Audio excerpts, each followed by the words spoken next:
सद्गुरूंचे पुण्यस्मरण,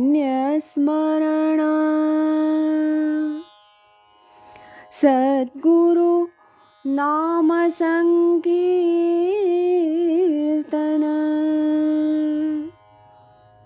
सद्गुरु गुणानुवाद गान, श्रवण मनन सद्गुरूंचे, श्रवण मनन सद्गुरूंचे.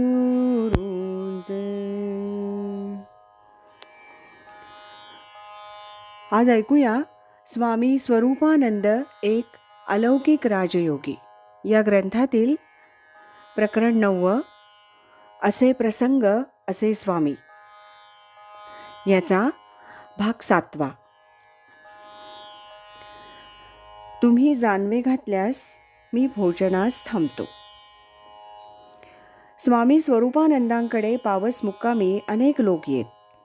त्यात नाना वृत्तीचे आणि नाना छंदाचे लोक असत.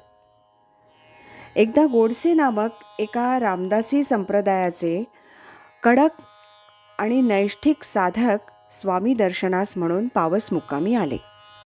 ह्या रामदासी संप्रदायाच्या साधकाचे सद्गुरू संन्यासी कडक आचारधर्म पाळणारे असे होते. त्यामुळं या रामदासी साधकाचा बहिरंग आचारावर जास्त भर होता.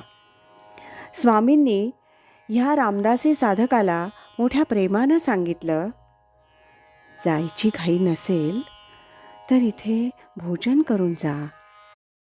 स्वामींची ही विनंती ऐकून हे रामदासी साधक जरा तोऱ्यात म्हणाले, मी प्रसाद घेईन, पण तुम्ही विधिपूर्वक संन्यास दीक्षा घेतलेली नाही आणि पहिल्या आश्रमाप्रमाणे तुमच्या गळ्यात यज्ञोपवीतही नाही. तुम्ही जानवं घातल्यास मी भोजनास थांबतो.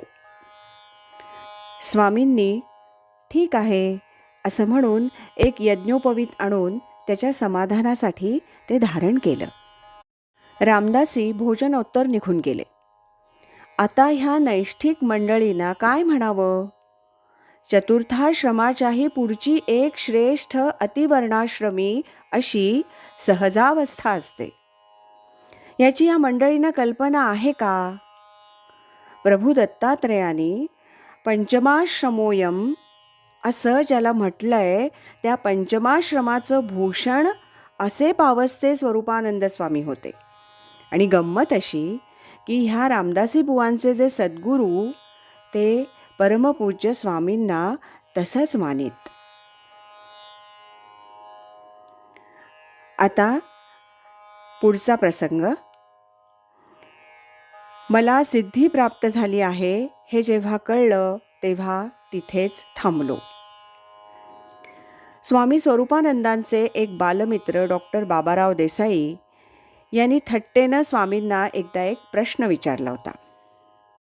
अप्पा, तुम्ही एवढी मोठी साधना करता, तुम्हाला काही सिद्धी प्राप्त का झाल्या नाही? आम्हाला वाटतं तुम्हाला तशा काही सिद्धी प्राप्त झाल्याच नसाव्यात. यावर स्वामींनी त्यांना उत्तर दिलं होतं, सिद्धी वापरू नयेत आणि चमत्कार करू नयेत असा योगशास्त्राचा दंडक आहे, नव्हे तसं पथ्यच आहे. मला सिद्धी प्राप्त झाल्या आहेत, परंतु तशा त्या झाल्या आहेत असं जेव्हा मला कळलं तेव्हाच आणि तिथेच थांबलो झालं. आता चमत्कारांच्या बाबतीतच विचाराल तर सर्व चमत्कारच आहेत. तुमच्यासारखा मनुष्य इतकी वर्ष सतत माझ्या सान्निध्यात राहतो, हा काय साधा चमत्कार आहे? स्वामींनी त्यांचे बालमित्र डॉक्टर बाबाराव देसाई यांना दिलेलं हे उत्तर मोठं मार्मिक असं होतं. सत्पुरुषाकडे निरनिराळ्या शक्ती निरनिराळ्या दृष्टिकोनातून पाहत असतात हेच खरं. डॉक्टर देसाई यांचा स्वभाव मूलतः बुद्धिवादी, चिकित्सक आणि लहरी असा. त्यातून स्वामींचे ते बालमित्र, म्हणून त्यांच्याशीच स्वामी इतकं मोकळं असं बोलत असत. असो, स्वामी स्वरूपानंदांना अनेक प्रकारच्या सिद्धी प्राप्त होत्या, निदान माझा तरी तसा अनुभव होता. स्वामीजींनी तब्बल 30 वर्ष तरी दीर्घ अशी सोहम साधना केली होती. पावससारख्या कोकणातील आडोशाच्या गावी स्वामी बरीच वर्ष सर्वसामान्यांपासून अगदी अलिप्त, दूर आणि गुप्त असे होते. ही सुद्धा एक दैवी घटनाच म्हणावी लागेल. अभ्यासे प्रकट व्हावे ह्या समर्थ उक्तीप्रमाणे अगदी पूर्ण असं झाल्यावरच स्वामी ईश्वरी इच्छेनंच प्रकट झाले होते. नंतर त्यांच्याकडे सर्वसामान्य मुमुक्षू जाऊ लागले. दर्शनेच्छू आणि मुमुक्षू यांचा असा हा मोठा संपर्क सुरू झाला, तेव्हा मात्र स्वामी स्वरूपानंद योगशास्त्राच्या भाषेतच लिहायचं झाल्यास केवळ वस्तू होऊन ठाकले होते. पावसला देसायांच्या घरातील एका खोलीत असा हा एक महासिद्ध आत्मबोधाच्या ओवरीत आत्मतृप्त असा होऊन, तुका म्हणे आता उरलो उपकारा पुरता, अशा स्थितीत अगदी उन्मनी अवस्थेत प्रकाशी प्रकाश होऊन असा पहुडला होता. स्वामी स्वरूपानंदांच्या जवळील अध्यात्मसिद्धीची प्रचिती ज्यांना यावयास पाहिजे होती त्यांना सारखी येत होती, आणि ज्यांना ज्यांना ती प्रचिती येत होती ती मुमुक्षू आणि साधक मंडळी सतत पावसला त्यांच्याकडे जात होती. यशोदेच्या घरी ओटीवर त्रैलोक्यनाथ बाळकृष्ण रांगत असत, म्हणून महर्षी नारद तिथं नेहमी जात असत. यशोदेला नारद नेहमी म्हणायचे, हा आमचा देव त्रैलोक्यनाथ महाविष्णू आहे. पण यशोदामाई मात्र नारदांना म्हणायची, काहीतरी म्हणू नका, हा आमचा मुलगा आहे. मायेच्या पोटी यशोदेला प्रत्यक्षात खरोखरच तिचा नसलेला असा मुलगासुद्धा मुलगा वाटत होता. ब्रह्मर्षी नारदांनी मात्र त्या बाळकृष्णाला ओळखलं होतं. देवादिकांच्या बाबतीतसुद्धा असंच हे घडतं, मग संत, योगी आणि सत्पुरुष यांच्या बाबतीत घडेल तर नवल नाही.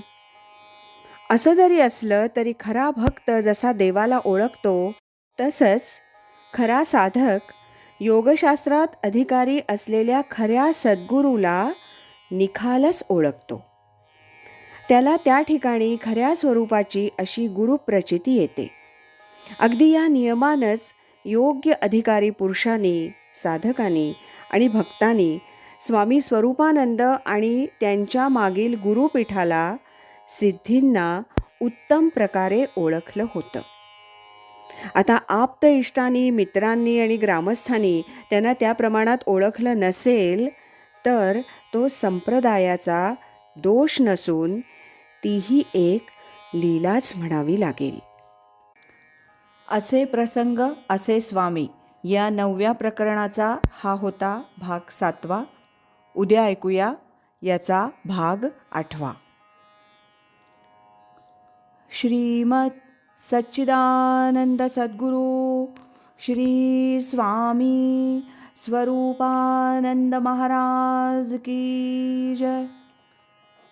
हरि ओम तत्सत.